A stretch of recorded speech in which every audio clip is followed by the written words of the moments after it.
Bonjour à tous et à tous et bienvenue dans les interviews Otimia. Aujourd'hui, nous avons décidé d'interviewer quelqu'un qui, par son profil, nous semble très intéressant. Il s'agit de Frédéric Fournier.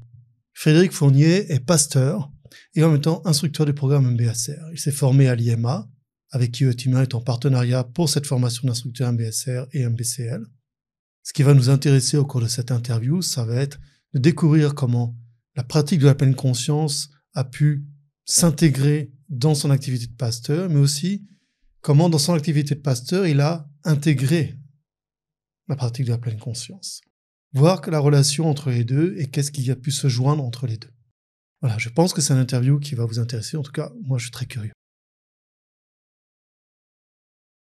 Bonjour Frédéric. Bonjour Stéphane. Bonjour et bienvenue dans ces interviews Otimia. Donc, comme je l'ai dit dans l'intro, on est très très intéressé de pouvoir t'interviewer aujourd'hui, grâce surtout par rapport à ton activité de pasteur et ton activité d'instructeur MBSR. Donc déjà, est-ce que tu peux nous parler un peu de toi, comme qui tu es, comment tu es arrivé à la pleine conscience et ainsi de suite?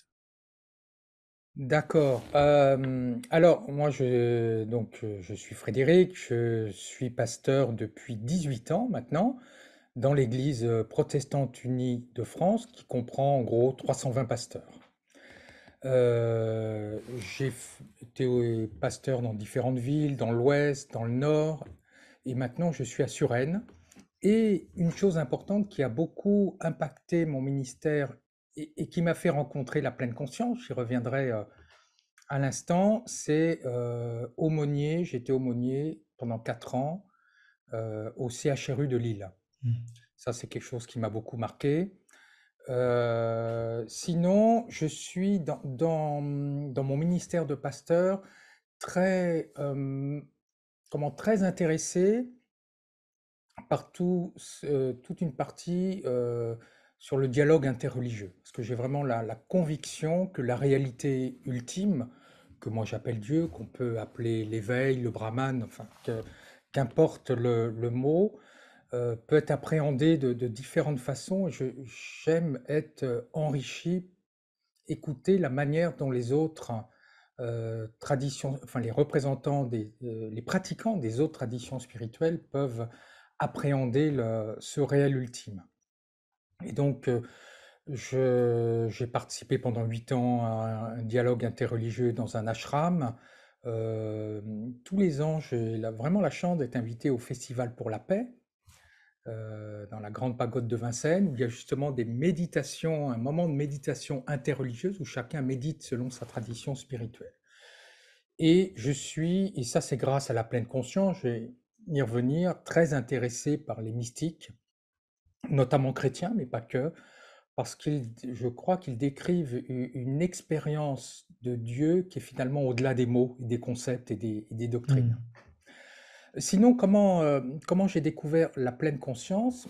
J'ai participé avec un proche à une retraite chinée, donc de calme mental dans un centre bouddhiste.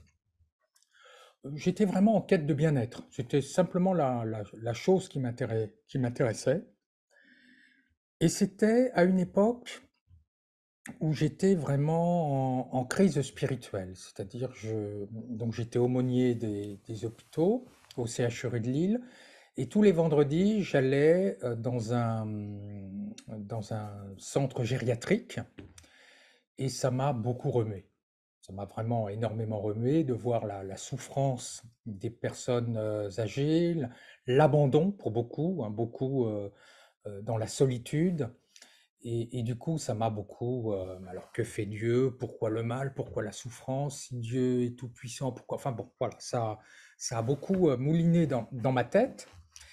Et pendant cette retraite, l'instructeur, qui était psychologue, euh, qui était en plus un disciple, je crois, de Bokar Rinpoche, a su vraiment trouver les arguments pour nous motiver à méditer. Parce que personne ne peut méditer à ma place. Moi, j'aimerais bien, mais c'est pas possible.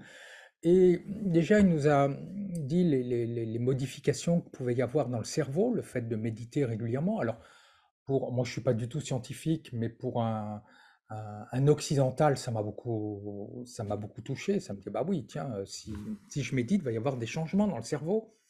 Et il nous a lancé ce défi en disant, bah, méditez 20 minutes par jour pendant 2 mois et vous verrez si vous continuerez pas. Et ça, je l'ai fait. Et alors, c'était pour moi un exploit de rester 20 minutes assis sans bouger. Et il s'est passé quelque chose, c'est que je pouvais garder cette assise. Et au bout de plusieurs mois, il y a eu comme une expérience, euh, là que je qualifierais entre guillemets de spirituelle, c'est-à-dire que toutes ces questions que je me posais, théologiques, pourquoi le mal, si Dieu est bon, pourquoi, dans le silence du calme mental, tout ça s'est évanoui. Finalement, j'ai eu la sensation d'être dans le silence, en Dieu, face à Dieu, euh, et que finalement tous les dogmes n'avaient pas d'importance. Et Et ça ça, vraiment, Frédéric, excuse-moi, ça s'est passé combien de temps tu as dit que ça fait 18 ans que tu étais pasteur. Ça s'est passé à quel moment à peu près? alors, moi j'ai été aumônier, je fais le calcul, Hmm. 8 et 2, 10, il y a 14 ans, 14 ans. Donc cette crise, je l'ai vécue un an après être aumônier, et on va dire, c'est- cette, euh, cette sensation vraiment d'être en Dieu et que les dogmes n'avaient plus d'importance, c'est, on va dire, un an après. Ok. C'est-à-dire, je méditais tous les jours, et alors j'augmentais, hein, 20, 25 minutes, enfin, progressivement. Et ça a vraiment été pour moi, vraiment l'agent, déclencheur qui m'a poussé encore à approfondir la méditation et à m'ouvrir sur des auteurs mystiques. Euh, et par la suite, j'ai découvert la pleine conscience parce que bon voilà, j'ai fait chiner le calme mental, donc bah, j'ai eu envie de découvrir d'autres. Oui, parce que je voudrais rajouter que chiner, c'est un terme tibétain qui veut dire donc Oui, poser l'esprit dans un état de calme, et ça vient de la tradition bouddhiste tibétaine. Donc ça, c'est clair. absolument. Oui, oui, oui, oui, oui, oui, j'aurais dû Non, le c'est préciser. Donc oui, c'était se centrer sur la respiration, compter les respirations, se centrer sur un objet. Enfin bon, c'était cela. Et après donc la pleine conscience. La pleine conscience, je l'ai appris auprès d'un prêtre qui était psychologue, malheureusement qui ne fait plus ses stages de pleine conscience, qui les faisait dans un cadre totalement laïque. Mhm. Ça, il était vraiment réglo, hein. Il était instructeur de pleine conscience. Il avait fait aussi tout un cursus. Et notamment, j'ai été dans un centre de Thich Nhat Hanh. Et là, ce que m'a apporté la pleine conscience, en plus là de chiner, on est dans un autre registre, c'est que euh, il y a eu des instants où la réalité me semblait euh, plus claire, plus limpide. Par exemple, je sentais la sensation du vent, et ce moment qui est tout à fait ordinaire finalement me paraissait sublime. C'est où je voyais, je me souviens, je rentrais d'une retraite, j'étais à Paris, il y avait une dame qui avait un foulard rouge tout à fait ordinaire, hein. Et de voir la pureté de cette couleur rouge, qui était quelque chose de tout à fait ordinaire, ça m'a semblé sublime. Et vraiment, alors c'est par moments, hein, des Mhm. petits instants, que moi je qualifierais de fractions du royaume de Dieu, quoi. C'est-à-dire l'expérience finalement du royaume de Dieu, elle n'est pas que dans l'au-delà, j'espère qu'elle sera dans l'au-delà, enfin j'en ai l'intime conviction, mais elle est déjà ici et maintenant. Ici et maintenant, quand la réalité, quand certains instants de la réalité sont vécus pleinement. Mhm. Et ça a été une découverte, ça a été une expérience absolument sensationnelle. Sensationnelle. Alors, je cherche pas ces moments, ils arrivent par moments, rarement, mais ils arrivent. Et ça, c'est quelque chose qui m'a profondément marqué. Donc d'être vraiment présent et connecté aux expériences sensorielles, Ouais, ouais. tu trouves que pour Donc ça, toi, ça amène cette connexion à quelque chose de divin, d'ultime. de Dieu? D'ultime, Mhm. ouais, d'ultime, que moi je qualifierais de divin, mais d'ultime. Ouais, ouais, c'est ça.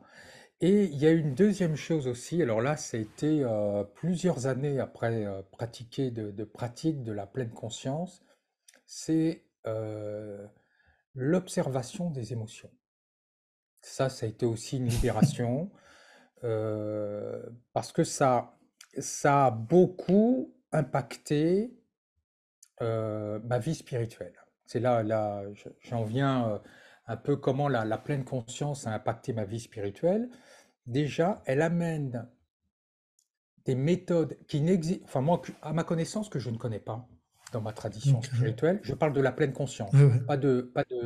du calme mental et du chiné, mais de la pleine conscience qui me permettent, qui sont des outils, des chemins pour intégrer les émotions. Je donne j'explicite ma pensée. Dans les évangiles, le Christ nous dit, si tu te mets en colère contre quelqu'un, c'est comme si tu le tuais. En gros, quand tu l'insultes, c'est comme si tu le tues. Ou Saint Paul, dans ses lettres, dit, ne te couche pas sur ta colère. Eh ouais, mais quand j'ai la colère, qu'est-ce que je fais? Qu'est-ce que je fais quand je suis en Mhm. colère? Et là, alors bien sûr, je peux prier, mais la pleine conscience est vraiment un outil qui reconnaît la colère. Par exemple, je parle de la colère, hein, sans la renier, dire qu'elle est là et de vraiment l'accueillir, l'accepter sans lui donner libre cours, mais vraiment de l'accueillir et finalement de l'observer de manière neutre, voire bienveillante, mais avec en vis-à-vis. Et ça, c'est quelque chose d'extraordinaire parce que ça me permet de mieux vivre finalement je veux dire, mon éthique, une éthique Mhm. chrétienne et une éthique humaine, tout simplement, je dirais de manière plus large, mais en tout cas, c'est quelque chose de très, pour moi, c'était un vrai enrichissement. Donc ça a vraiment été la relation, comment tu rentrais en relation avec l'émotion elle-même, qui changeait totalement la perspective que tu Ah, pouvais en avoir. totalement, totalement. D'accord. Avant, je luttais contre. Je luttais contre la colère, je luttais contre la peur, je luttais contre la tristesse. Sont voilà peut-être les trois émotions moi qui m'habitent. Mhm. Et là, c'est de dire, mais non, ne lutte pas contre, mais simplement accueille et observe. Alors, je ne vais pas dire qu'il n'y a plus de peur, plus de tristesse. Non, pas du tout, mais Ouais. justement, je l'accepte. Ah Et ouais. ça, c'est vraiment, c'est extrêmement libérateur. Libérateur dans le sens, je n'en suis pas libéré, c'est pas ça, mais en tout cas, je les vis de manière beaucoup plus pacifiée. Donc ça, ça a été vraiment un grand, grand, grand trésor que m'a apporté la pleine conscience et que j'intègre. Ce que m'a apporté ensuite la découverte de la méditation de manière plus générale, c'est que ça, bon, je l'ai dit tout à l'heure, c'est que pour moi l'ultime, le divin, Dieu, s'expérimente essentiellement dans le silence et pas dans des définitions. Donc Dans pas des dans le définitions. cognitif, pas dans des pensées, des concepts, mais dans l'expérience du Non, silence, de la non. présence. Le cognitif, finalement, pour moi, ne sert qu'à mettre des mots sur une expérience, ou au mieux le doigt qui montre la lune, quoi. Et Ok. faut pas regarder le doigt, faut regarder en direction du doigt. Donc ça, pour moi, ça c'était, et donc de découvrir tout un pan qui existe dans la spiritualité chrétienne, qui est ce qu'on appelle la théologie apophatique, qui est de dire on ne peut rien dire de Dieu finalement. Hmm. On ne peut rien en dire, on ne peut en parler que de manière négative. Il n'est pas ceci, il n'est pas cela. Ce qui est très Euh, intéressant, parce que dans la tradition bouddhiste dont on vient, pour parler de la nature de Bouddha, donc de l'éveil, on utilise aussi la négation. Ouais, voilà. C'est très, très Et intéressant, c'est que, comme tu le dis, voilà, à partir du moment où il y a le doigt qui pointe vers la Lune, est-ce qu'on regarde le doigt et qu'on définit le doigt, ou est-ce qu'on regarde vers la Lune? Et à partir de là, qu'est-ce qu'on va décrire? c'est une expérience. Voilà. C'est Mhm. une expérience. Mhm. Et du coup, ça m'a poussé à lire des auteurs mystiques comme Maître Eckhart, que j'aurais jamais lu avant si j'avais pas médité. Euh, alors c'est extraordinaire quand, par exemple là, euh, il ne dit pas ce que Dieu est, il a cette phrase absolument. Je crois qu'il faut méditer pour vraiment en goûter toute la saveur. Il dit Dieu n'est pas bon. Moi, je suis bon, mais Dieu n'est pas bon. Eh oui, qu'est-ce qu'il veut dire par là? C'est qu'on ne peut pas définir la bonté dont on a l'expérience d'un point de vue humain Mhm. collée sur le divin. Donc Ouais, c'est que la définition de la bonté, c'est quelque chose de totalement humain, eh donc de oui, mondain, exactement, et ouais, ouais, ok, exactement. Donc d'accord. pour moi, ça a été vraiment. J'ai pu lire, je m'intéresse à des mystiques comme Maître Eckhart, Jeanne Guyon, Mhm. qui invite véritablement à ce qu'elle appelle l'oraison, c'est-à-dire la prière totalement silencieuse, même en l'absence de mots. C'est ça qui est extraordinaire. Donc, et puis des textes que je n'aurais pas lus autrement, des évangiles apocryphes. Je pense à l'évangile de Thomas où il y a vraiment des pompes avec, avec la méditation. Je pense à une parole de l'évangile de Thomas attribuée à Jésus. Il dit, mais n'attendez pas le royaume de Dieu. Le royaume de Dieu, il est là, mais vous ne le voyez pas.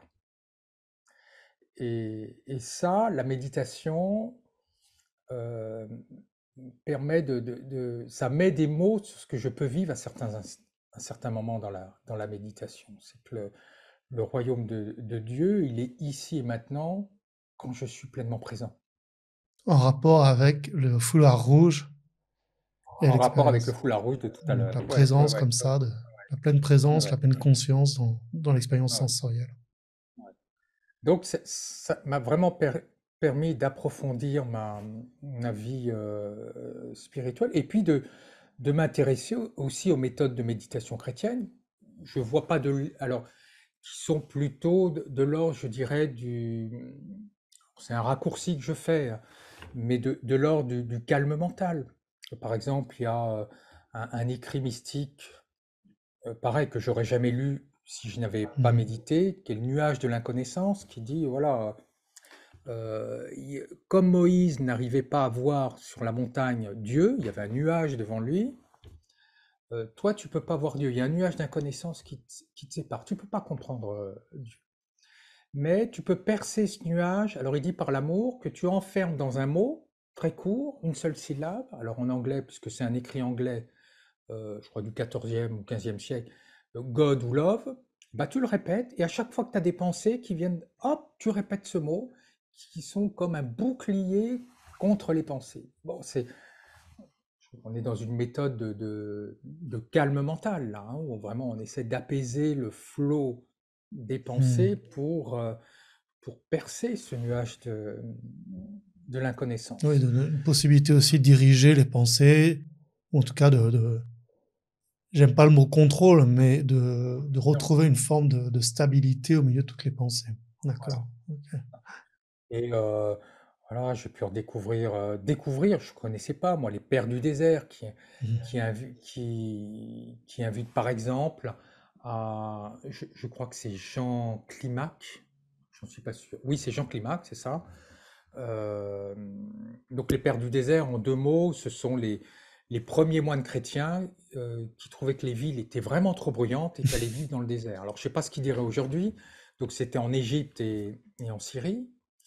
Et il y en a un, Jean Climat, qui dit, bah voilà, quand tu fais des prières trop longues, ça disperse le mental. Non, non, un seul mot, Jésus.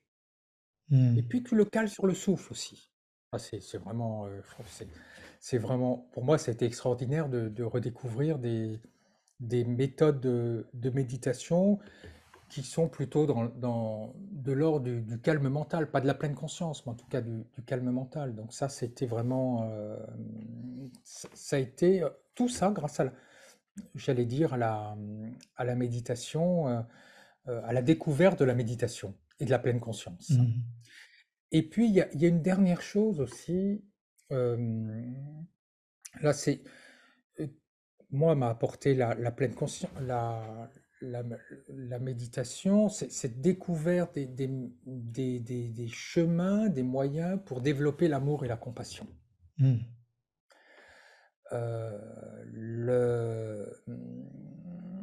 Mon maître Jésus dit, tu aimeras ton prochain comme toi-même. Je dis, bah oui, il faut s'aimer soi-même pour aimer les autres. Bah oui, mais des fois, euh, j'ai pu être dans la détestation de moi-même, en disant, mais ce que j'ai fait, c'est pas terrible. Oh là, ce que j'ai fait à telle période de ma vie, c'est pas terrible. Et ces,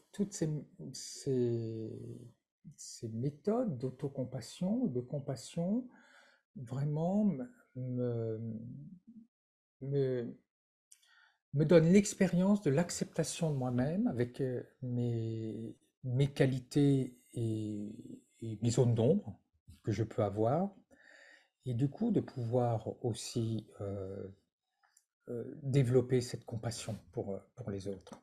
Donc je trouve ça aussi, sont des méthodes qui me permettent de nourrir ma vie spirituelle. Justement, c'est intéressant tout ce que tu viens de nous dire là, parce que euh, on voit à quel point, et c'est pas uniquement dans la tradition chrétienne, on le voit dans la tradition hindouiste, bouddhiste, taoïste, enfin dans beaucoup de traditions, hein, même chez dans l'islam, à quel point la méditation, peu importe la forme qu'elle prenne, mais a une importance et même cruciale dans l'expérience spirituelle par rapport à la connaissance livresque et l'expérience. On va avoir prochainement aussi un intervenant qui, lui, est plus branché dans tout ce qui est la philosophie antique et qui, là aussi, va montrer à quel Mm, point aussi dans la philosophie antique, on trouve des instructions de méditation dans mm, l'expérience. mm. Ouais. Qu'est-ce qui t'a, qu'est-ce qui t'a amené à devenir instructeur MBSR? Alors, ce qui m'a amené à être instructeur MBSR, c'est vraiment ce désir de, de proposer tout ce que m'a apporté la pleine conscience, la méditation et la Mhm. MBSR. Je ne pouvais pas le garder que pour moi, c'est pas possible. Et non, mais vraiment, Ouais. vraiment. Et c'est ce qui m'a poussé à être instructeur MBSR. Et j'espère faire d'autres formations comme la MBCL dans quelques mois, parce que ça, j'ai envie de le proposer pour les paroissiens qui le souhaitent de ma paroisse, mais aussi au-delà. Mhm. Parce que, en fait, moi, disons que la méditation, la pleine conscience, je la propose, je ne vais pas dire je la transmets, je la propose de deux manières.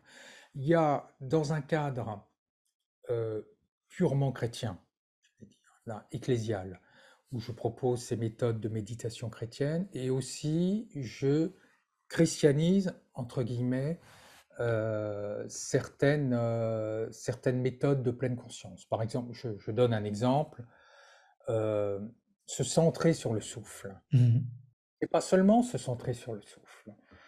Dans le mythe de la création, dans un des mythes de la création de l'homme de la Genèse, Dieu insuffle, quand il crée l'être humain, une haleine de vie.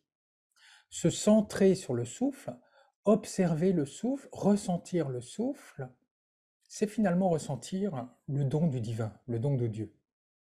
Et c'est une forme de prière. Euh, Saint Paul nous dit le corps est le temple de l'Esprit Saint. Le temple, c'est un mot très fort, parce que dans le judaïsme antique, le temple était, en tout cas le Saint des Saints, Mhm. la partie la plus sacrée du temple, était le lieu où résidait la présence divine.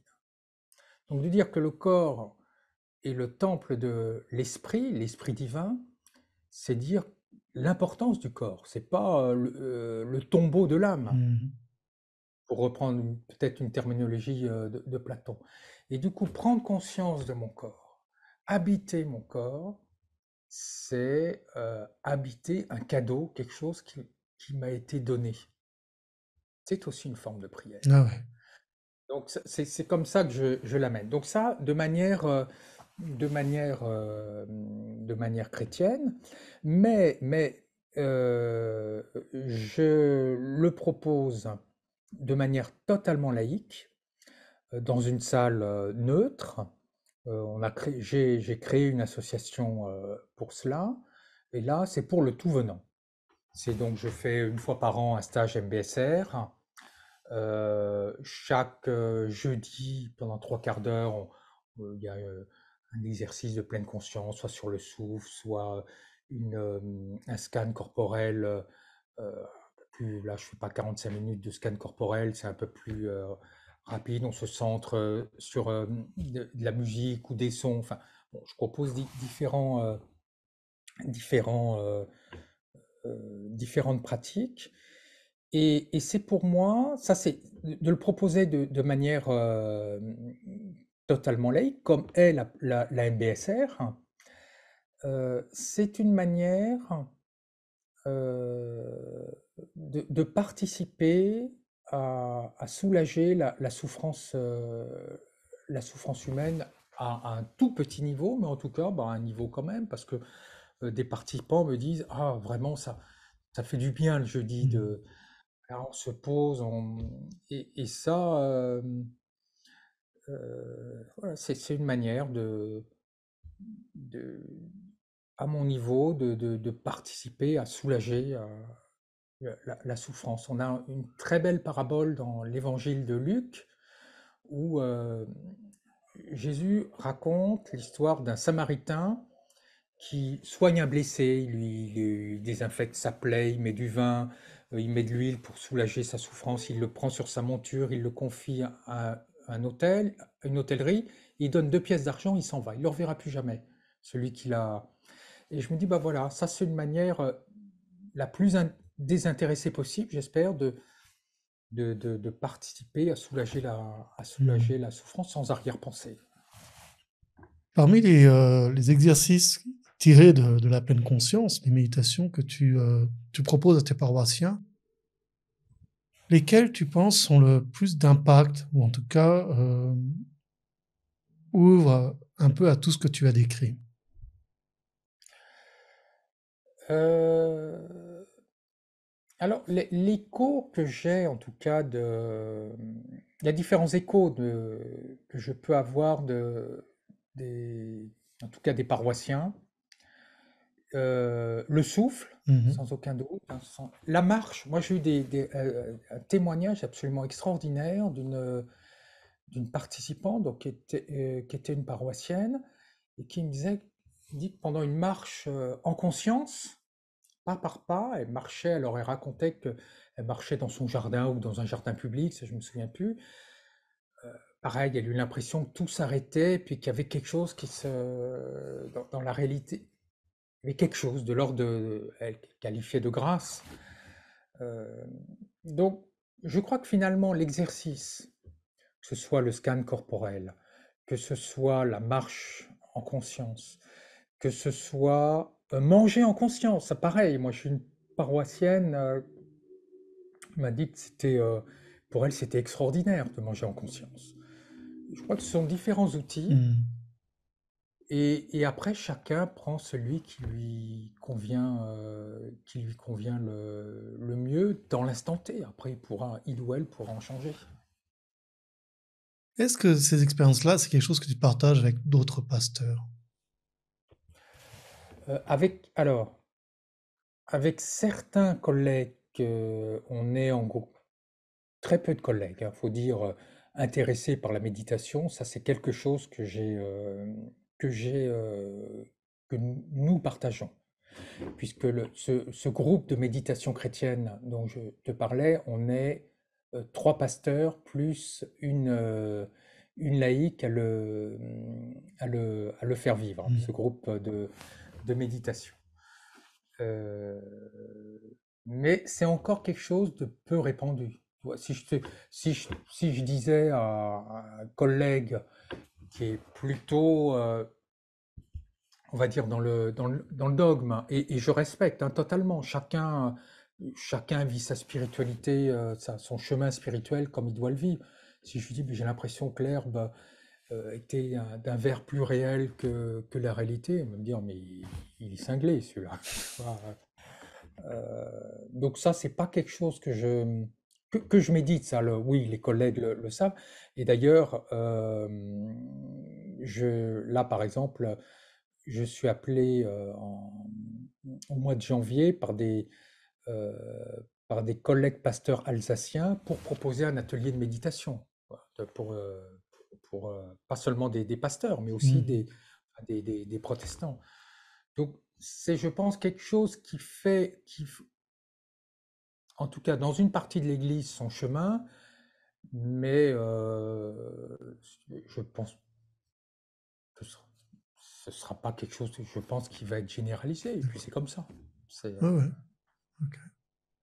Mais tu vois, quand je te dis, est-ce que c'est quelque chose que tu partages? Ben, j'ai ben, un ami prêtre qui médite, et lui, c'était devant un bambou. Il a eu cette expérience où il avait l'impression que c'était plus réel que réel.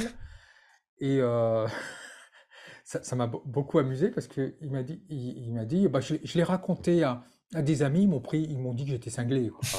Donc, euh, il faut en avoir fait, je pense, l'expérience Oui,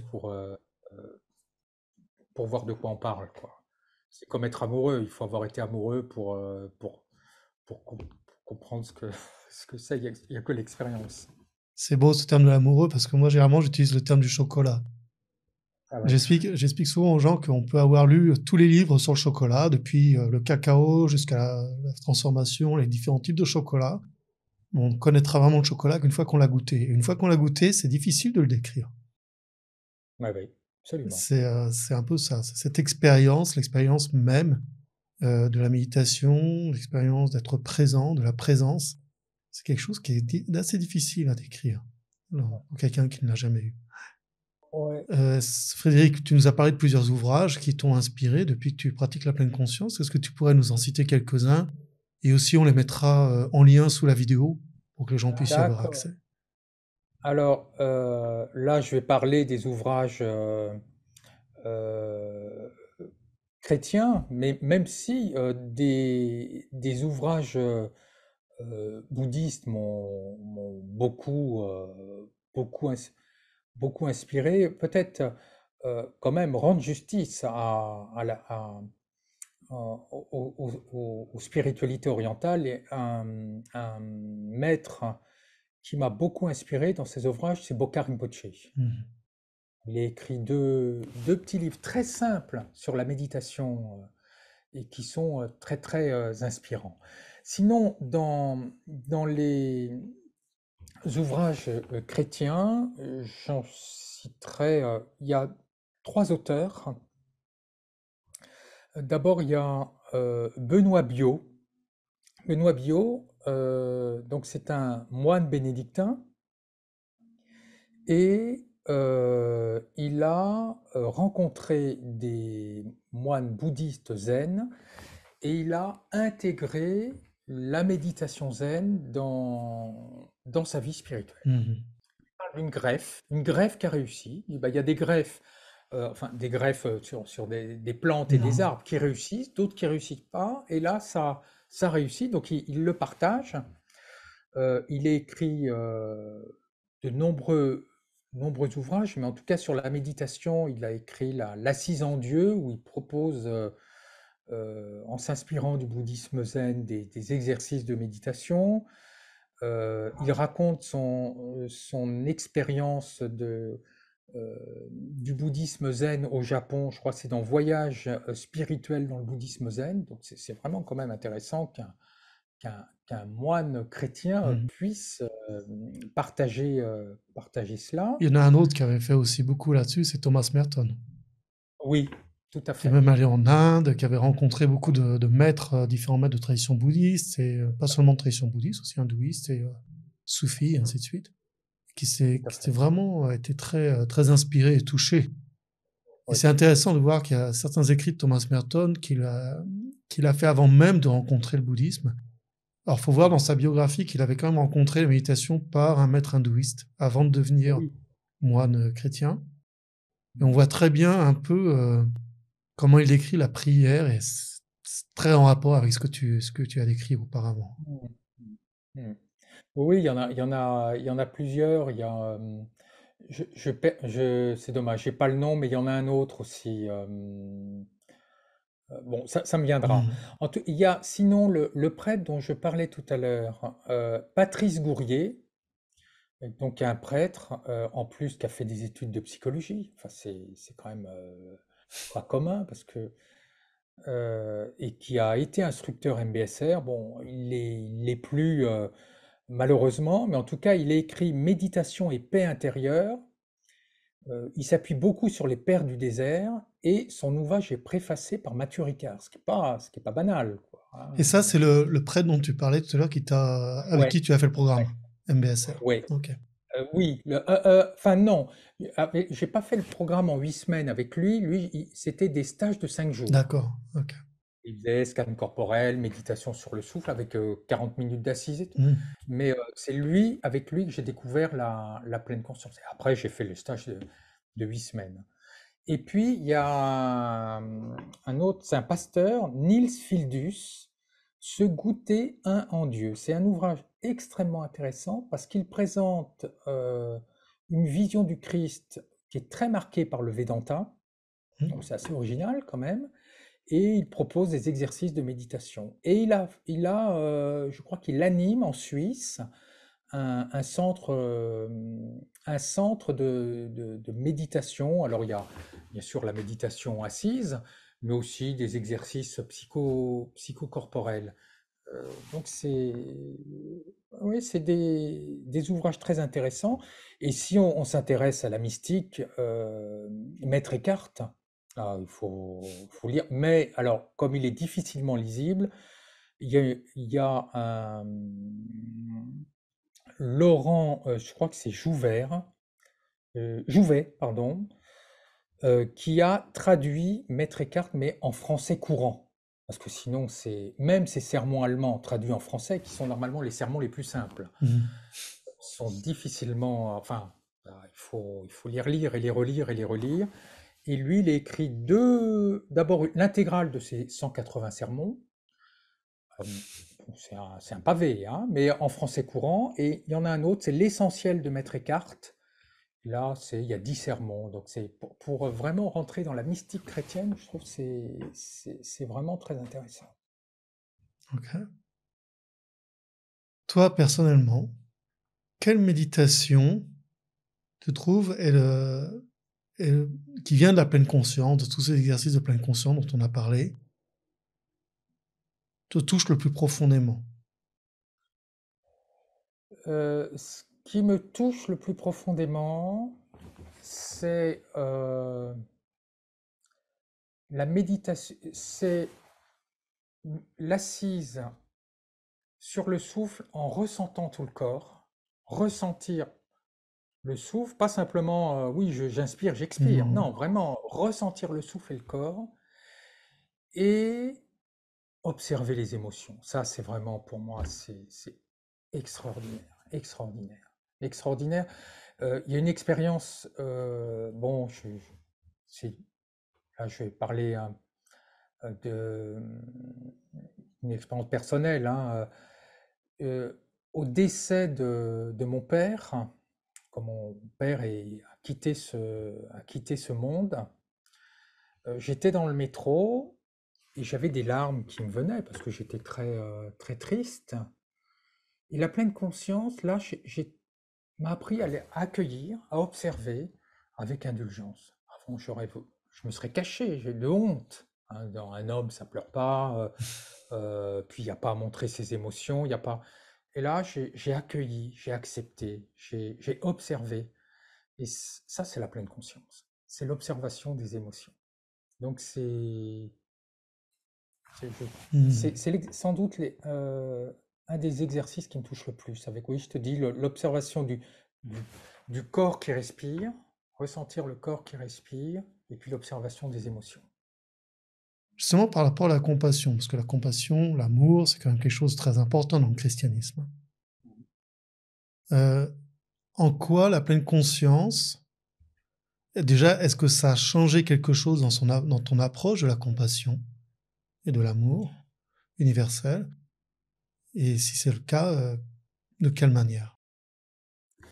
Ce qui a surtout changé, alors je pense que si, j'ai toujours une certaine empathie. Bon, je pense que pour être pasteur, il faut avoir un minimum d'empathie, sinon il serait mieux de faire autre chose.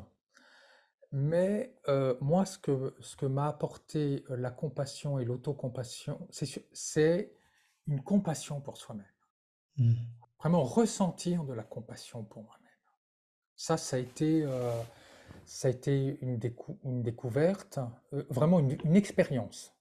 Oui, c'était vraiment une expérience. C'est ça que m'a vraiment apporté euh, tout un pan Hmm. de la pleine conscience. Euh, il y a eu toute une période de ma vie où je voyais essentiellement les zones sombres en moi. Et puis il y a tout un pan de la tradition chrétienne qui insiste beaucoup sur le péché, voilà, donc ça c'est, je pense que ça n'aide pas, hein.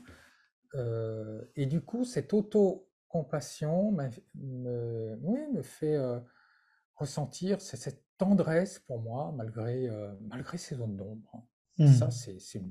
je trouve, c'est une belle expérience. Et aussi à reconnaître, à voir euh, ce qui est beau. Donc, mais vraiment pas de manière intellectuelle, vraiment le ressentir. Hmm. Ça a été vraiment, ça a été, j'en suis qu'au début, mais c'est, je crois que c'est tout un chemin. La pleine conscience, bon, le calme mental, la méditation, la pleine conscience, la compassion, les exercices d'autocompassion, c'est un chemin, j'espère, jusqu'au dernier souffle. Merci Frédéric. On va terminer sur cette jolie phrase, un chemin jusqu'au Merci. dernier souffle. Ça me fait penser, on a une prière comme ça qu'on utilise aussi dans le bouddhisme, dans notre tradition, qui est puisse la longueur de ma session de pratique être égale à la longueur de ma vie. Donc jusqu'au dernier souffle. Merci beaucoup Super. Frédéric d'avoir participé à ces interviews. Et donc on mettra aussi le lien vers ton association et les ouvrages que D'accord. tu nous as communiqués. Ok, super. Au revoir. Merci.